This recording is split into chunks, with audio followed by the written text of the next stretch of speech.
Olá pessoal, vamos para mais uma aula de Ciências, Reprodução e Adolescência, nossa segunda aula. Então, na nossa primeira atividade da aula anterior, eu pude perceber um pouco dos sentimentos e emoções que vocês estão passando nessa fase da adolescência, certo? Muitos desses sentimentos, muitas dessas coisas que vocês sentem, essas mudanças, tem a ver com essa fase que nós estamos, aliás, essa fase que vocês estão passando. Tá bom? Então, hoje a gente vai dar continuidade nesse conteúdo. Nós vamos ver um pouco sobre reprodução, alguns tipos de reprodução e as mudanças no corpo, né, do adolescente, as mudanças dos comportamentos, as mudanças dos hormônios. A gente vai compreender um pouco sobre isso. Aqui eu tenho uma introdução sobre reprodução e adolescência. Nós sabemos que a reprodução é um processo comum a todos os seres vivos, a todas as espécies, né? Elas se reproduzem. E em muitas delas, transformações físicas e comportamentais notáveis ocorrem relacionadas ao processo reprodutivo, tá? Então, um pouco aí falando sobre esse assunto. Depois nós temos aqui a adolescência, que nos seres humanos uma etapa de grandes mudanças que prepara o corpo para a reprodução é na adolescência. Então, nessa fase da vida, acontecem muitas incertezas, né? É importante conhecer as modificações que acontecem na adolescência para que possa ser buscado maneiras de lidar com elas da melhor forma possível. Então, essas mudanças que acontecem no corpo do adolescente já é uma preparação para o período de uma futura reprodução, certo? Então, vamos para o nosso primeiro tema, que é a reprodução, que é uma das características principais dos seres vivos. Como que os seres vivos se reproduzem? Vê que são de duas maneiras. Reprodução assexuada e sexuada. Tenho certeza que vocês já viram sobre isso. Podem até não lembrar, mas vocês já estudaram sobre isso. Então, o que é reprodução? Reprodução é o processo pelo qual os seres vivos dão origem a um novo indivíduo. Certo? Como é que isso acontece? Então, é por meio da reprodução. Na reprodução assexuada, é quando um único indivíduo origina descendentes geneticamente iguais a ele, como exemplos de bactérias, de protozoários e alguns animais e plantas se reproduzem assexuadamente. Então, é quando um único indivíduo origina outro. Ele não precisa da junção de dois indivíduos. Ele mesmo, ele sozinho, ele reproduz um novo indivíduo. Vamos ver aqui alguns exemplos. Processos de reprodução assexuada. Nós temos aqui 4 maneiras diferentes de bactérias, de protozoários, de alguns animais se reproduzirem. Então, quando é que acontece uma divisão binária ou cisciparidade? Organismos unicelulares, que são aqueles que possuem uma única célula, como os protozoários e as bactérias, eles se dividem-se, gerando 2 indivíduos geneticamente iguais. Vejam aqui esse exemplo. Eu tenho uma célula mãe, tá? Essa é a célula mãe. Ela está se dividindo, veja que tem aqui uma bipartição, ou seja, ela está se dividindo em 2 e formando 2 novas células chamadas de filhas, células filhas. Então, aqui, quando eu tenho uma única célula em que ela se divide e formam outras células geneticamente iguais, esse processo é chamado de divisão binária. Bi vem de 2, né? Então, veja aqui uma bipartição ou disciparidade de organismos unicelulares. Então, esse é um dos processos da reprodução assexuada. Outro processo é o brotamento. Animais como a hidra ou as esponjas, elas formam brotos que, ao se separarem do corpo do genitor, elas dão origem a novos indivíduos geneticamente idênticos ao progenitor. Então, vejam aqui que eu tenho nessa primeira imagem aqui uma hidra. Vejam que aqui está nascendo um brotinho, que a gente chama de galho, por exemplo. Quando há essa separação, ela vai dar origem a um novo indivíduo, idêntico ao primeiro, certo? Idêntico ao progenitor. Então, aqui nesse processo, nós chamamos de brotamento, certo? Que é quando se forma um novo indivíduo a partir de um broto, ok? Então, outro processo de reprodução assexuada é a fragmentação. Então, alguns animais têm a grande capacidade de regeneração. E quando eles são fragmentados, né, que são quebrados, eles podem se reconstituir suas partes, formando assim um novo indivíduo. Então, nós temos como no exemplo aqui uma estrela do mar, e veja que ela foi fragmentada. Cada fragmento desse deu origem a um novo indivíduo, né? Teve a capacidade de se regenerar, dando assim origem ao novo indivíduo. Então, esse processo aqui de reprodução assexuada a gente chama de fragmentação, tá bem? Outro processo de reprodução assexuada é a estaquia, que é uma técnica comum de propagação de plantas, na qual novos indivíduos são formados, em geral, a partir de pedaços de caule de uma planta adulta. Quando a gente planta um galho de uma planta, né? A gente tem a planta grande, a gente vai lá, tira um galho dessa planta, planta novamente, dando assim a origem a uma nova planta. Então, a esse processo aí, essa técnica de propagação de reprodução assexuada é chamada de estaquia, tá bom? Então, nós vimos aí 4 processos de reprodução, tá? Que vocês puderam observar. Agora, nós vamos reprodução sexuada, tá? Como é que acontece a reprodução sexuada? Então, nós acabamos de ver que a reprodução assexuada, ela não precisa de um outro indivíduo para dar origem a um novo ser, um novo indivíduo. Ele faz isso sozinho, ele se regenera, ele se divide, tá? Já na reprodução sexuada, eu preciso de uma combinação de material genético de 2 células reprodutivas, que são chamados de gametas, certo? Então, eu preciso de um gameta masculino, eu preciso de um gameta feminino para poder dar origem a um novo indivíduo, certo? É o que acontece na reprodução humana. Quando um gameta feminino, que é chamado de óvulo ou ovócito, se une ao gameta masculino, que é o espermatozoide, eles formam a primeira célula de um novo ser, chamado de zigoto, como vocês podem ver na imagem. Então, eu tenho aqui os espermatozoides e o óvulo, tá? Quando ocorre essa junção, eles formam uma célula, e essa nova célula é chamada de zigoto. Então, aqui é um processo de reprodução sexuada, tá? Onde eu preciso da combinação de material genético de 2 células reprodutivas, no caso, uma masculina e uma feminina, tá bom? De olho no tema. Então, por que em humanos, por mais parecido que eles sejam,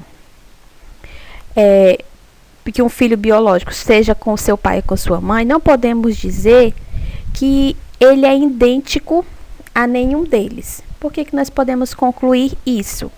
Como que você responderia a esse questionamento de acordo com o que nós acabamos de ver?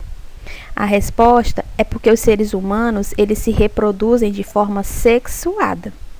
Um tipo de reprodução que envolve a mistura de materiais genéticos do pai e da mãe, certo? Então, é por isso que, por mais que parecidos que um filho biológico seja com seu pai e sua mãe, nós não podemos dizer que ele é idêntico a nenhum deles, porque ele possui o material genético da mãe, um pouco da mãe, um pouco do pai, e assim eu formo um novo indivíduo. Diferente, por exemplo, da reprodução assexuada, onde eu pego uma divisão binária.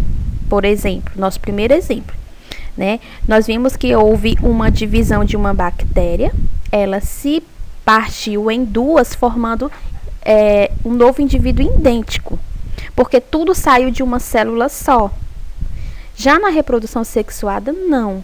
Eu precisei de um gameta masculino, de um gameta feminino, para juntar e dar origem a um novo ser, tá bom? Por isso que eles não são idênticos, tá bom? Nosso segundo assunto é sobre adolescência. Desde o nascimento até a morte, o corpo passa por diversas transformações. Adolescência. Na adolescência, o corpo e a forma de pensar passa por intensas mudanças, transformando meninos e meninas gradualmente em adultos. Em geral, o início da adolescência coincide com a puberdade, período de transição entre a infância e a adolescência. no qual ocorre o amadurecimento dos órgãos sexuais, que se tornam aptos para a produção e a liberação dos gametas.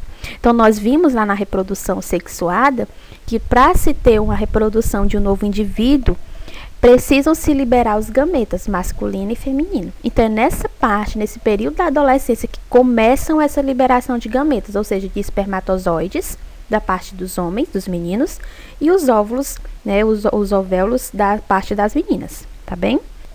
Mudanças físicas na adolescência no corpo feminino. Então, quando chega nessa fase da adolescência, começa-se a se transformar. Você vê que a menina cria um corpo, aumenta os quadris.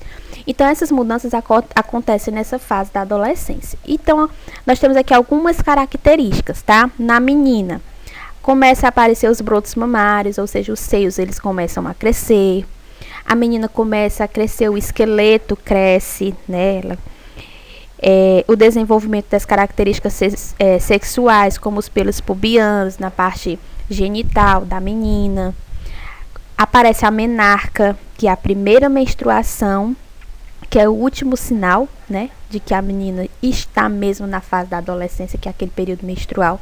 Então, quando acontece a primeira menstruação, é chamado de menarca. O corpo tende a ficar com formas femininas, ou seja, mais acentuados, com o quadril maior, a cintura fica mais fininha. O crescimento de pés, mãos e músculos de forma mais rápida. Então, todas essas mudanças aqui acontecem no corpo da menina no período de 9 anos. A partir de 9 anos, essas mudanças elas já começam a acontecer, certo? Mudanças físicas na adolescência no corpo masculino, que geralmente acontece dos 10 anos, tá? As meninas acontecem um pouco mais cedo, já nos meninos um ano depois. Quais são as principais mudanças no corpo do menino? Mudança na voz, aparecimento de pelos no rosto e a primeira ejaculação. O corpo tende a ficar com formas mais masculinas, com os ombros mais largos, né? Ele também começa a crescer, começa a esticar. Desenvolvimento das características sexuais, como pelos pubianos, né? Na parte genital do menino também começa a aparecer os pelos. Crescimento dos pés, mãos, os músculos de forma mais rápida e aumento dos testículos. Então, essas são as principais mudanças que acontecem no corpo do menino, tá bom? Mudanças comportamentais na adolescência. Nós vimos que ali são mudanças físicas no corpo e no comportamento. O que é que muda? Gente, os hormônios, certo? Começam a se desenvolver mais rápido. Dizemos que eles ficam à flor da pele.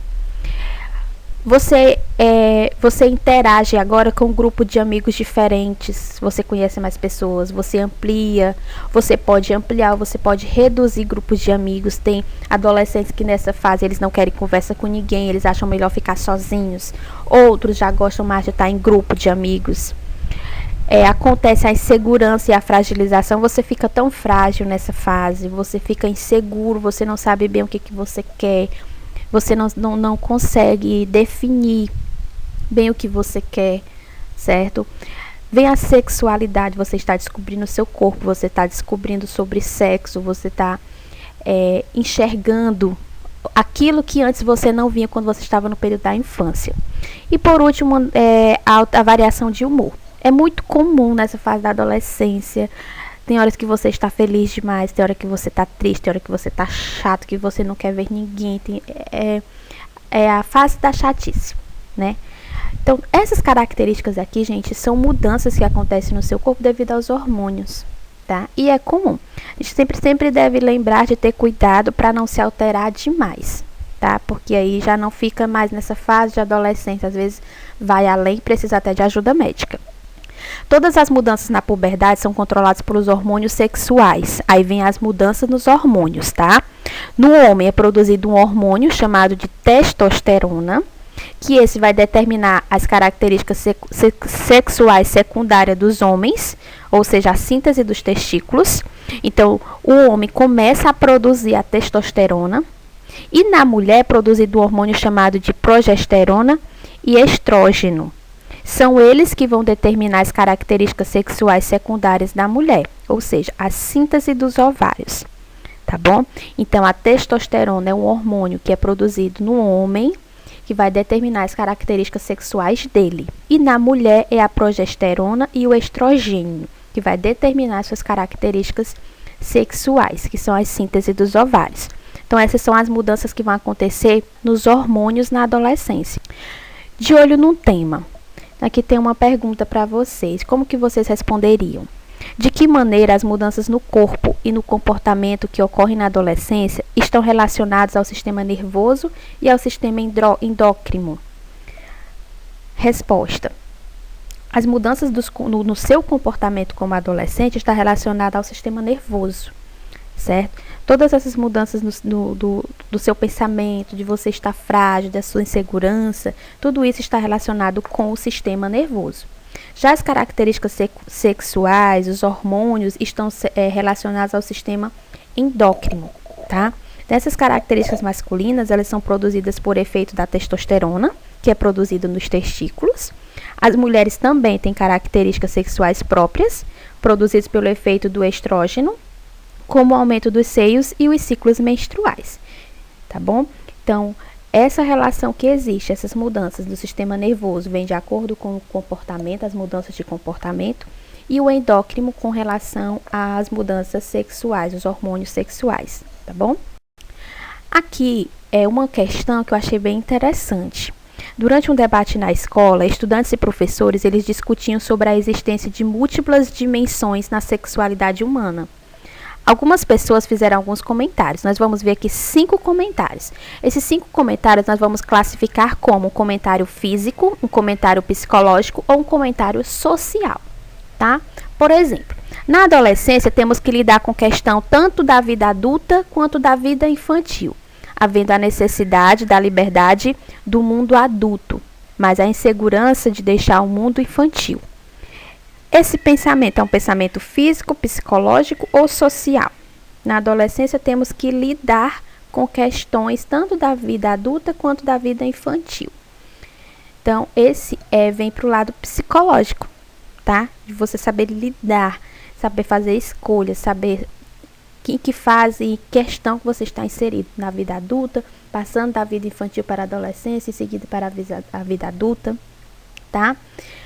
Na puberdade, há o desenvolvimento das características sexuais secundárias, como o aparecimento de pelos na região pubiana e nas axilas.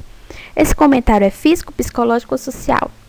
Esse comentário é um comentário físico, é uma mudança física no seu corpo que vai mudar, que vai acontecer. Comentário 3. Com o passar dos anos, as mulheres conquistaram direitos como votar e estudar, mas ainda enfrentaram preconceitos.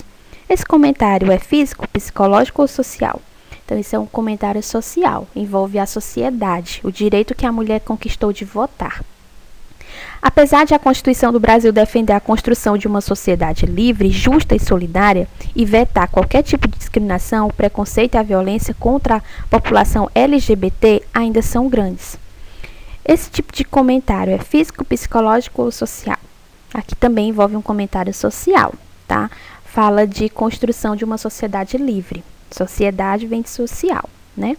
A produção de hormônios sexuais provoca o desenvolvimento dos seios no organismo feminino e o desenvolvimento dos testículos no organismo masculino. Então, esse comentário é um comentário físico, né? Tem a ver com a mudança física do corpo masculino e do corpo feminino. Então, aqui são alguns comentários que a gente escuta muito falar nesse período da adolescência, que a gente saiba classificar cada um deles como físico, psicológico ou social. Tá? Eu agradeço a atenção de vocês, bons estudos. Vocês podem buscar mais informações no livro de vocês a partir da página 86 até a página 89, tá? Vai falar mais sobre adolescência e sobre reprodução.